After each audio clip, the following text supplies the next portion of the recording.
Good morning, everyone. Nice to see your bright and shiny faces. Today we're going to have a music satsang, so that'll be nice. So the emphasis will be on music. However, there's more to it than that for today. We received a letter from Jyotish and Devi Ji and Dhyana Ji about energetic influences in the world coming up perhaps for this year. And so I wanted to share with you parts of that letter, as well as from a man named Drupada, who is someone who has he's been practicing astrology, Vedic astrology, for probably 30 years or 25 years, something like that. And so I wanted to just give a preface to all of this in terms of how to approach Vedic astrology with the appropriate attitude. Because very often it is used with feelings of, what's the word I'm looking for? Fear. Superstition, that's the word I was looking for.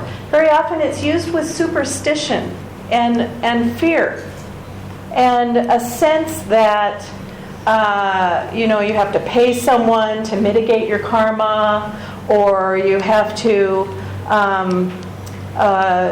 do X amount of mantras, otherwise your life's going to be really bad, or someone has cursed your family for 5 generations and you have to do something about that. And these are all fear-based beliefs. And I know there is some reality if you believe in that. And okay, fine. If you really feel someone has cursed your family 5 generations back, then you have a guru now. The guru gives all the blessings. The guru has all of the blessings that we need. And our belief that some incantation that someone did 100 years ago on your family can still affect your family to this day is only because the family has been telling each of its members for 100 years that we have a curse, and creating fear within the family. Because any negative curse-like thing that happens is not nearly as powerful as us putting light out. Not an inch. I remember when I was very new on the path, I had quite a few scary dreams for some reason. And in the middle of my dreams, I always called out to Yogananda, and he saved me. In one dream, I was laying in bed, and I started floating up in the air and going towards some air place. And I knew it was a very negative influence that made me rise up in the air and float across the room. And I just said, "Master!" And I woke myself up, and everything stopped. After I yelled "Master" in my dream, I was back down and felt peace. And then I woke up yelling his name again, just "Master, Master, Master." So, these things can, in our subconscious mind, the more we hold on to the guru, the more he will come to us even in our dreams. And so, the cursing part, I think people will practice tantric yogas, that kind of thing. I think that it happens all throughout India. It was there in the north. I know it's here in the south. These things, we don't need to have anything to do with them. We don't need to give them any energy at all. We don't need to give them our belief. We don't need to buy into it. And if someone is trying to create fear inside ourselves, we should just cut that off. Not them, but just, I'm not hearing any part of it. I have God, I have light, and I have the guru. It's ridiculous. It really is. And these people only have power if we have fear. That's the only way. I was walking down a street here in Chennai, and the people who are dressing as women who aren't are angry because society kind of puts them, but they behave angrily also. So one came up to me and tried to do, give the evil eye or whatever it was, and I was just calm in myself, and then he was like that, oh, because I didn't go, oh, and so it didn't do anything to me. And so we do not have to buy into that fear, and if it's happening with other members in your family, just spread the light. The light will dissipate this. So, on to hello, welcome back. Hi, Pavitra, good to have you here too. So, from superstition, astrology, okay? What creates more superstition than astrology? Oh my God, what are the stars doing today? No, I shouldn't do it today because it's bad astrology for today. This whole, and I have to say, my mother practiced astrology from the time I was a young child. I always had an interest in astrology from that time. I used to read all her books. And then when I joined Ananda, I began doing Vedic astrology, just for myself. I'm not a reader. But it was, for me, an interesting way to kind of understand the energies that are happening. And the way astrology works is the planets have a cosmic energy that hits the Earth. It's a fact. Astronomers can measure the wavelength of Mars here. They can measure the wavelength of Saturn here. And so in terms of astrology and the positions, we all have our own astrology chart as well. There can be influences. There's influences in the world. Those cosmic vibrations also influence us. And the way we can look at it is, it gives us the opportunity to work through karma and to also transcend difficulties. And the way I use astrology myself, I don't check it every day, but what I do know is I know the general position of things. I know Mercury's in retrograde right now. And so for the past week or so, you might have encountered breakdowns in computers or phone lines, or you can't get the right words out of your mouth. And this happens for a couple more weeks. It's a fact. Now, sometimes you feel it, sometimes you don't. It kind of depends on where you are in your own spine and everything.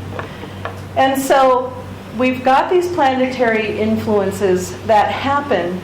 If we allow that to control our emotions, if we allow that to control us or make us fearful, we're not using it in the right way. Because, again, we have the ability to put light out. We all know about karma. We know karma is there. Well, the planets are just kind of a background thing in terms of helping the karma come out. Good, bad, whatever we want to judge it as. We sometimes find that what we would call bad karma turns into good karma. So when I tell you what I'm about to tell you, I don't want you to take it as bad things are going to happen. Was that a bad thing? We don't want to take it in this way. And for me, I don't, because I generally do know the positions of things and how their influence can be. There is always, and sometimes the astrology practiced in India is called fatalistic. And what Drupada practices, he likes to call it spiritual astrology. And Vedic astrology in general is spiritual, but when it's fatalistic, it's not that spiritual. When you're using it just to find out, when will I make all my money? Is this woman or man the perfect mate for me because they fit in a box of what a perfect mate should be? As opposed to, are the personalities compatible? Very often it's like, no, this girl is too strong-willed, she should never get married. Or that this man is whatever, he's a monk, so marry him early. You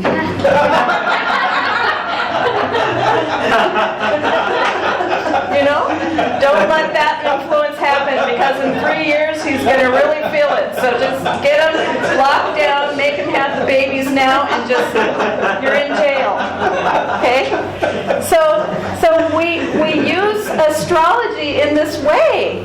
And every culture does their own crazy things, okay? So this is not making fun of anything here, because it's just as superstitious, as Davy said recently, to believe that money and material things can make you happy, as it is to think that astrology has so much power over us.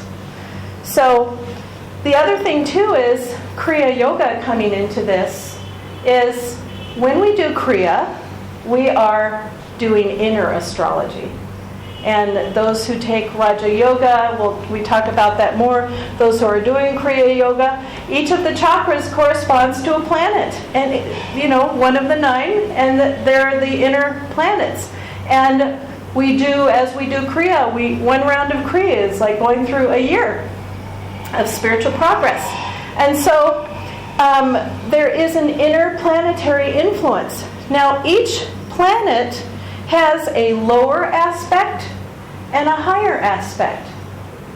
And so you can say someone who has a lot of Saturn is serious, maybe dull, or you can kind of judge on a lower level what they might be without knowing them. Or you can say they have a lot of discernment, the ability to perceive in certain ways. There's a lower aspect and a higher aspect. That same with the signs. Same with all the different signs that it goes through. So when Drupada gives his astrology readings, it's very easy to say, well, Saturn's going on my moon, and so this is going to be a hard 2 years, right? And he'll say, don't say that. That's ridiculous. You might encounter some challenges, but there's no reason to surrender to the pain or the suffering that might happen when we might have the strength to handle anything that comes our way. That's what our Guru gives us, the strength to handle anything that comes our way. We all know the saying that God doesn't give us more than we can handle.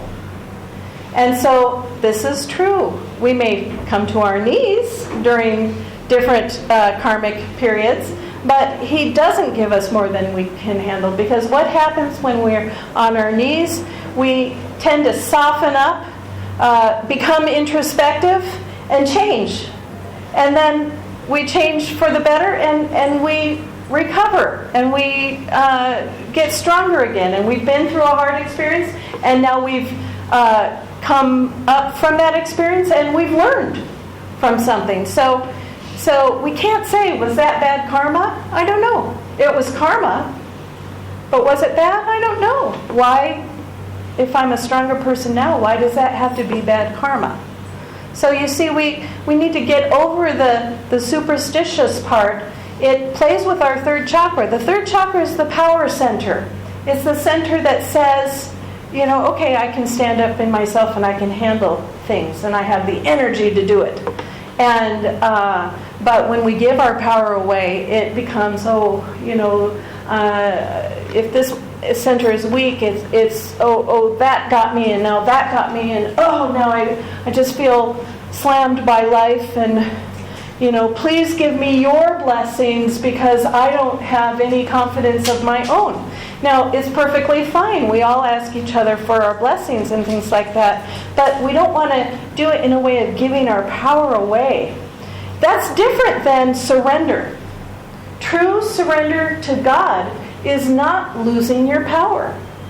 True surrender to God is having a strong ego that says, okay, I got a strong ego, I'm offering it up to you. Not, I've got this kind of weak ego that, can't really do much on its own, so can you please, try and make me a little better? Not that. It's like, I'm a spiritual warrior. I'm doing the best I can. I realize I don't quite have all the knowledge that I need or the wisdom that I need, or I'm just not quite doing it. I really need your help. In fact, I want to give my life to you. And I have a life to give. I'm going to give my life to you. Now you tell me what to do. It's much more interesting to hear what you want me to do as opposed to what I want me to do. I've tried what I want to do for years. Where has it gotten me? Why not listen to the intuition from God that tells us what to do? Much more interesting. So I wanted to say that before I read this letter. And I might have a few things to say after. Okay, so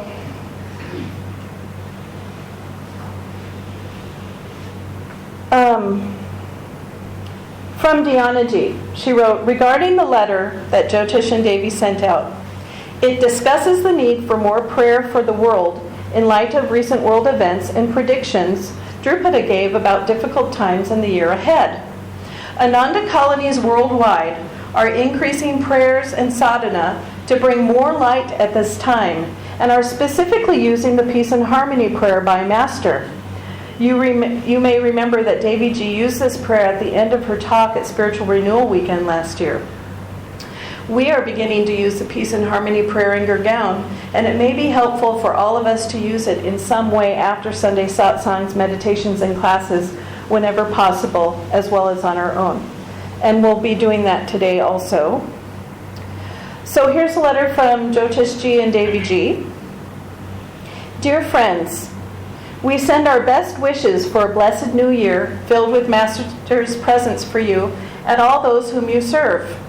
We want to share with you a rather somber email that we received from Drupada telling us about serious challenges that he foresees in the year ahead. As we all know, Master and Swamiji felt very strongly about the reality of impending world disasters. This seems like something that we should seriously consider now and begin mobilizing a united spiritual strategy. As Drupada says in his last sentence,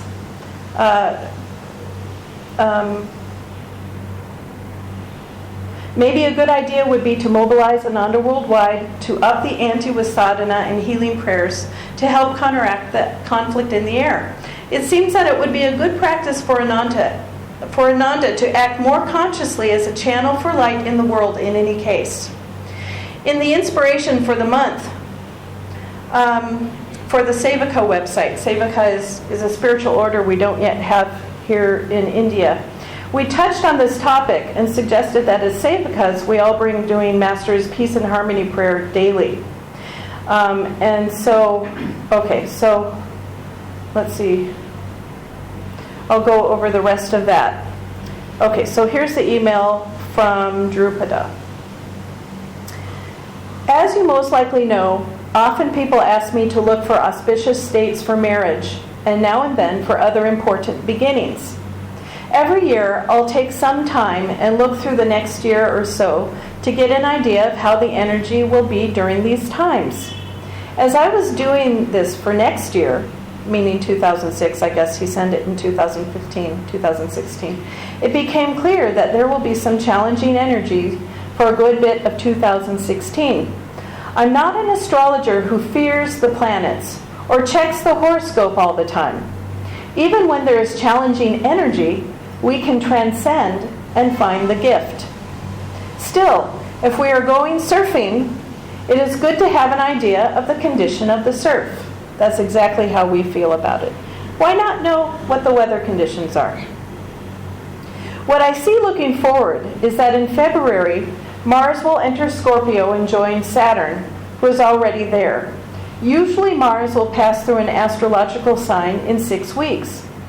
Every couple of years, Mars will go retrograde, appear to go backwards, for many months. This will happen in 2016. Mars will be in Scorpio, which he rules and thus makes him very strong, from February 18th to September 18th. Since Saturn is already in Scorpio, it means these two energies will be mingling for 7 months. The higher side of Saturn is detachment and wisdom. See that the higher side of Saturn is detachment and wisdom. He's not saying, beating you down and making you feeling crushed with a finger on your head. The lower side is fear-based and can be very negative. Mars, who can be aggressive, and Saturn, who can be negative, will be mingling their energies in Scorpio, an intense sign, for these 7 months. Well, in the past 6 weeks, we've already had some Mars fireworks as he passed through Virgo in conjuncted Rahu. This is when the floods happen. This is when all this war that's happening in the Middle East right now with ISIS and that kind of stuff is, and the markets fall. Although I think we'll have a lull in January and February, at first this influence will be general, not acute. In July, August, and the first part of September, it might be quite strong. Like I said, my attitude is that in such times we need to keep God and Guru in mind and heart even more, and will be protected. I don't like to put out reports such as the one above, but because I've told many couples looking for wedding dates next year to avoid this February to September time, the word has gotten out about my view of 2016. Of course, there will be many good days, but there is also likely to be a background of tension. For a wedding, why not just wait until this time passes? But for other things of life, I just say people should be careful and aware during this time. Om Tat Sat.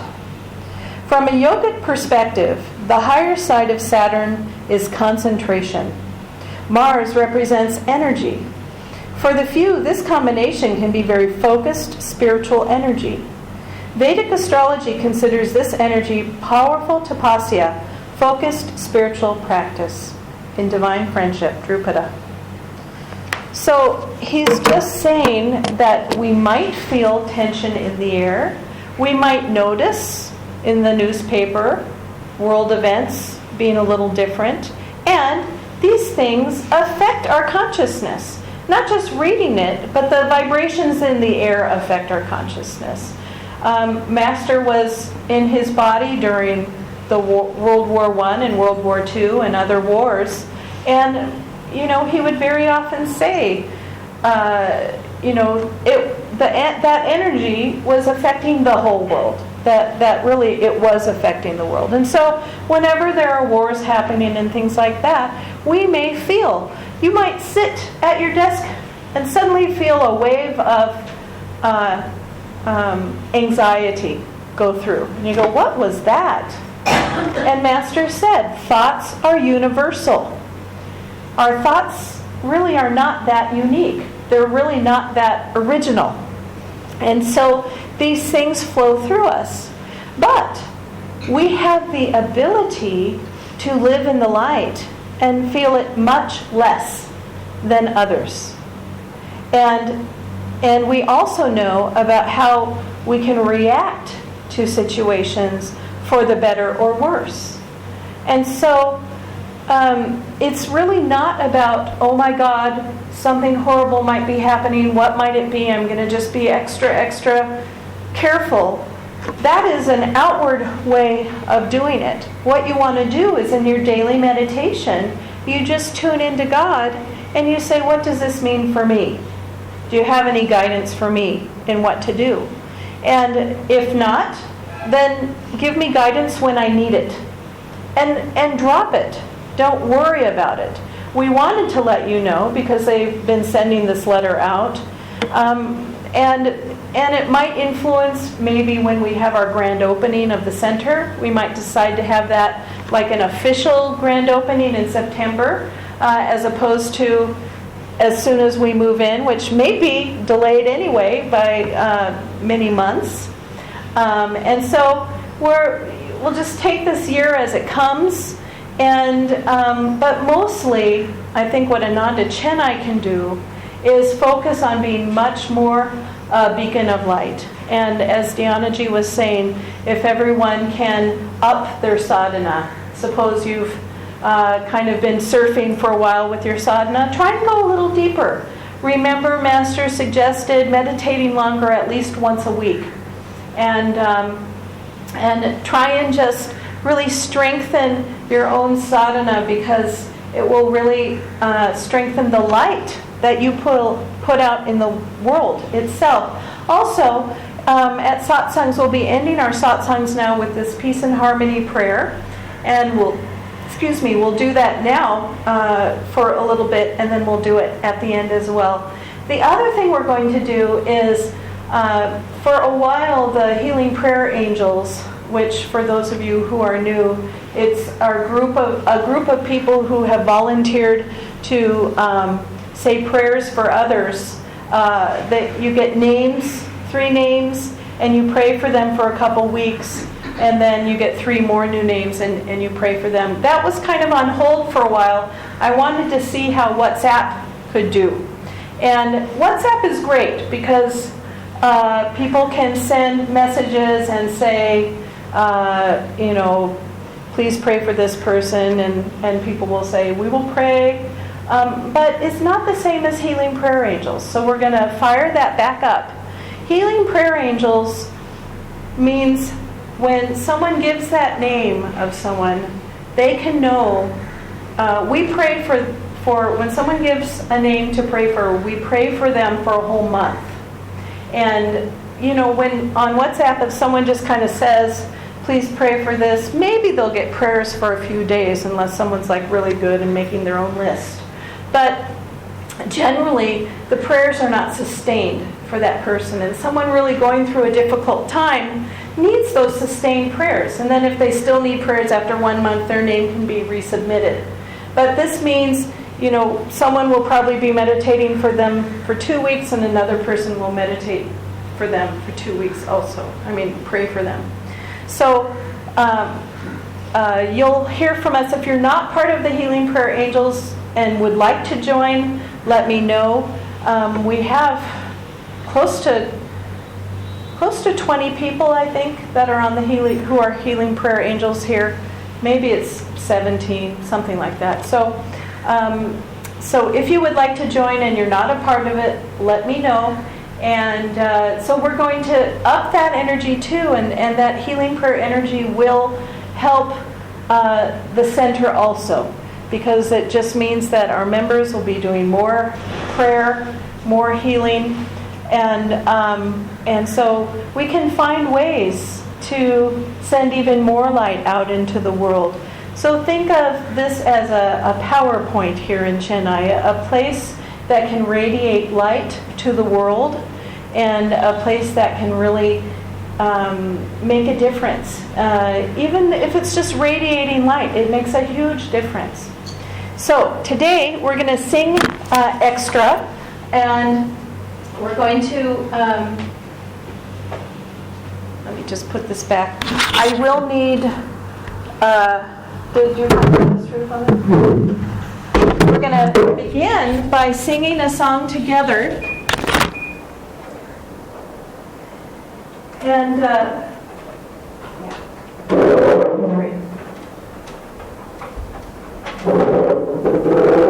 music is such an instantaneous conscience changer. And so if any of this news was a bummer, just focus on the music that we're about to do.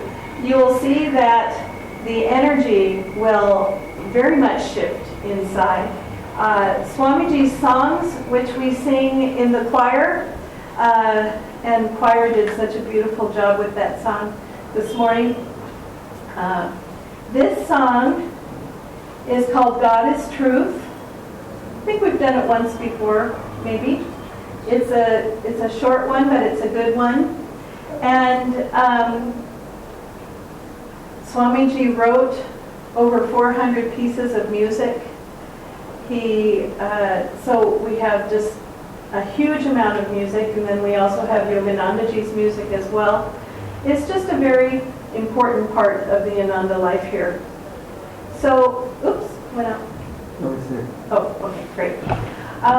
So I'll sing this song first. And then I'll have you repeat after me, and we'll be singing this song as well. But first, let's do this. Well, I'll sing it first, okay? God is truth, God is love.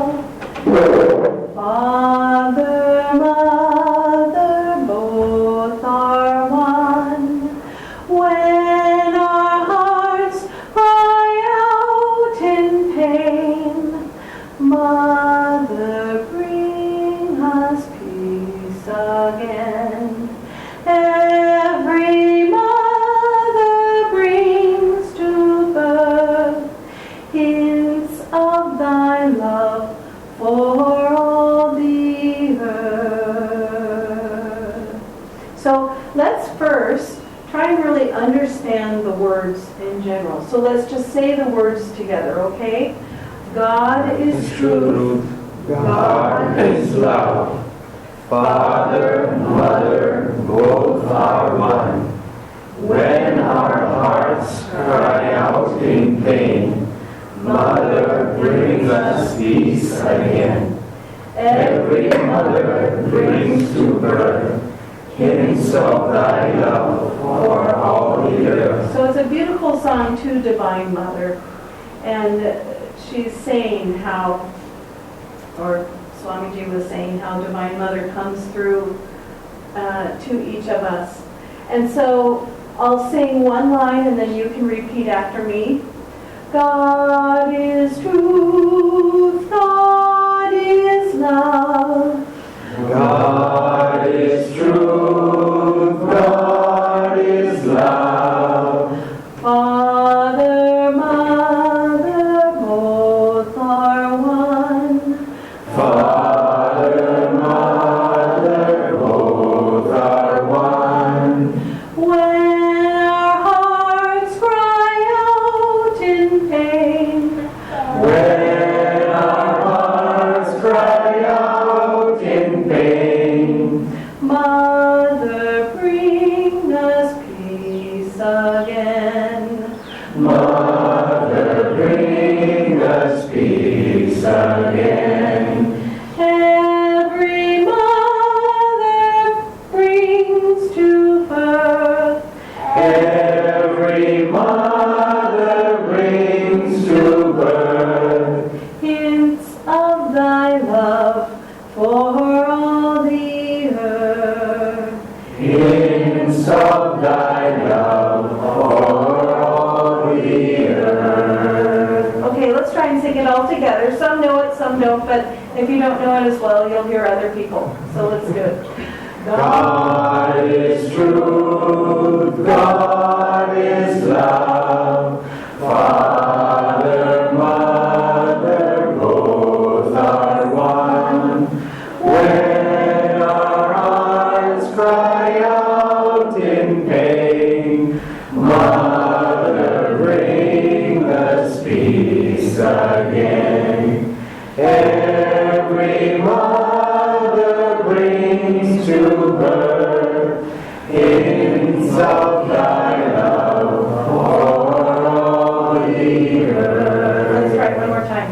God is truth, God is love.